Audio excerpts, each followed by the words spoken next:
Yeah, it was super gratifying. I mean, on so many levels. Personally, for us, obviously, to be here, to have been invited back to Sundance, to be chosen as the opening night film, basically in that slot at the Eccles, it's a super honor. I mean, I think we feel super privileged for it. So for us, there's probably that level of emotion. Yeah.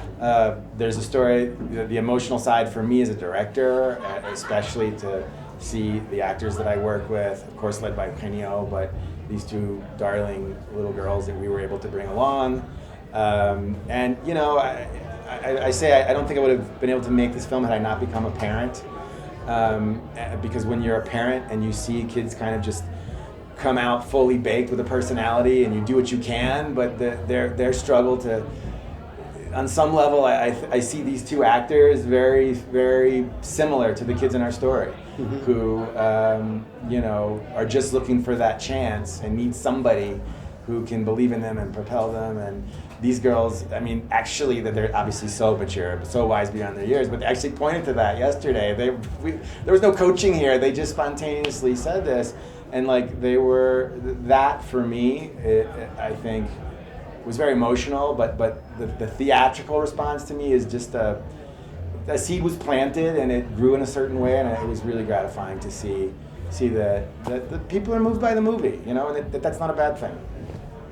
And Eugenio, when you're sort of working with, you know, 11, 12, 10-year-olds, are you flashing back on when you're sort of now older kids are that age, and sort of the things, all the little things? I have an 11-year-old daughter right now, and sort of like there's so many possibilities, right? And so many things that like can get closed off with like just an offhand comment, and so many ways to learn.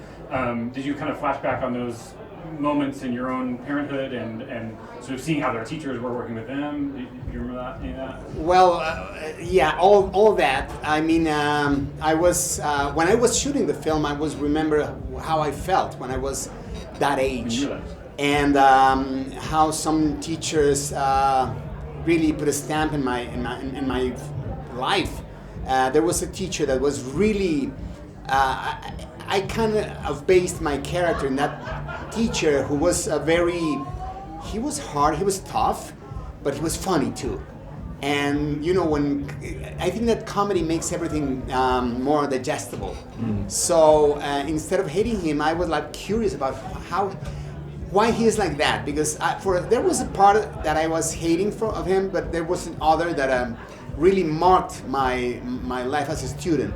And that's what I think that this character that I did with the kids has a little bit of comedy, tiny bit of comedy here and there, because that keeps them interested, and that's what I played all the time. While I was shooting, I was trying to entertain the kids at the same time that they were working. I mean, it was comedy hour. He, you know, and of course he's a national treasure in Mexico.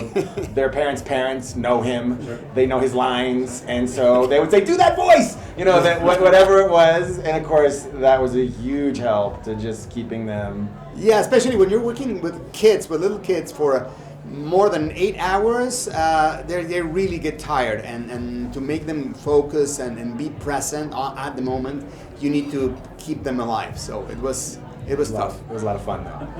But I imagine at the end of the day, when you're working both when the camera's rolling and when the camera's not rolling, to like keep everybody entertained.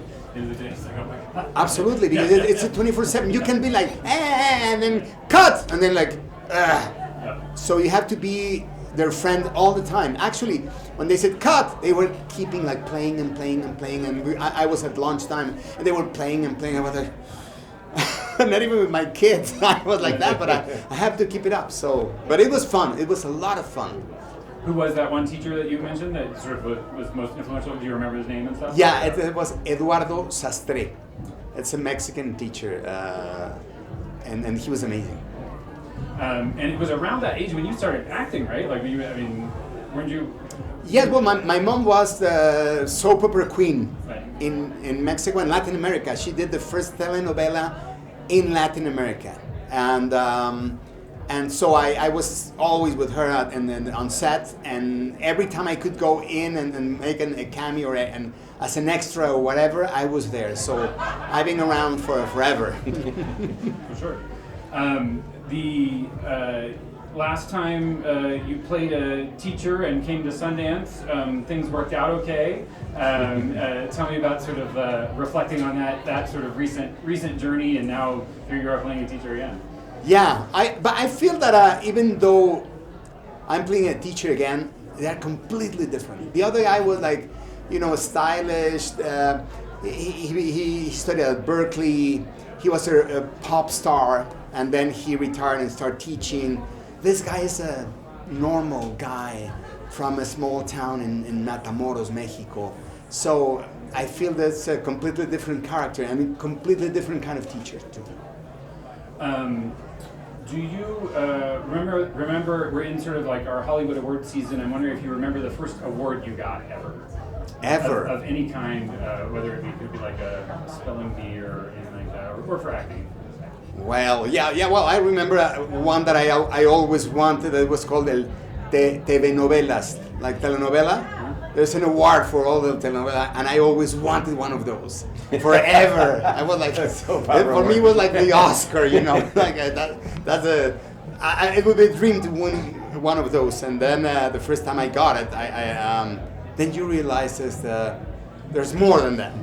But the first time I won that award, I was really, really happy, and at the same time, you put your stakes higher. Reset the ground. Exactly. Reset the bar, right? Exactly.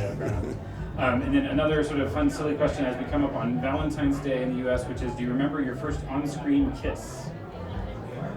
Yes, I remember it. It was with an actress that unfortunately she passed away already, called Mariana Levy, and it was when I was working back in Mexico. And I was doing a series, so yeah, and I was like probably 21. And how did it go?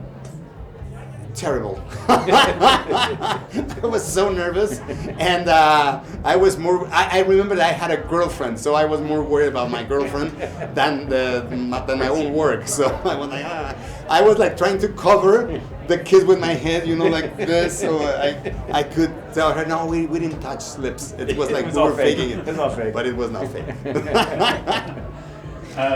Excellent. And then how are you feeling after your sort of recovery? Or getting around and everything's good now after your accident? Yeah, well, I broke my shoulder and my arm both in 17 pieces.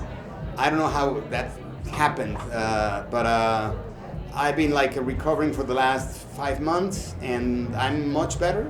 I can raise my hand more than here, but this is at least enough to have my normal life, and I'm aiming to do much better in the next 6 months. So hopefully a year after the accident, I think I'm going to be able to have at least 90% of my do acrobatics again. Yeah, and do acrobatics again.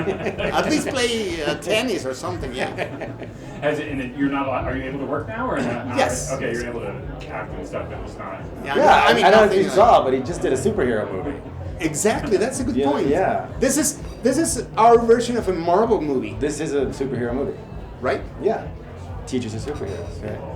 A real life superhero. That's right.